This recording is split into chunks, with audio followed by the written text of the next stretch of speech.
দেবী এবং দেবতাদের সম্বন্ধীয় কিছু হস্তমুদ্রা আমরা গত 3 দিন ধরে আলোচনা করছি। আজ তার চতুর্থ পর্ব এবং শেষ পর্ব। মোট 13টি দেব এবং দেবীদের হস্তমুদ্রা আছে। এইগুলো আমাদের নৃত্যের সময় বিশেষভাবে কাজে লাগে, তাদেরকে বোঝাতে এবং তাদেরকে দেখানোর জন্য।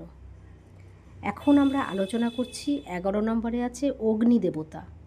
যখন ডান হাত দিয়ে পতাকা হস্ত এবং বাঁ হাত দিয়ে কাঙ্গুল মুদ্রা তৈরি করা হয়, তখন অগ্নি মুদ্রা তৈরি হয়। এরপরেই আছে বায়ু মুদ্রা।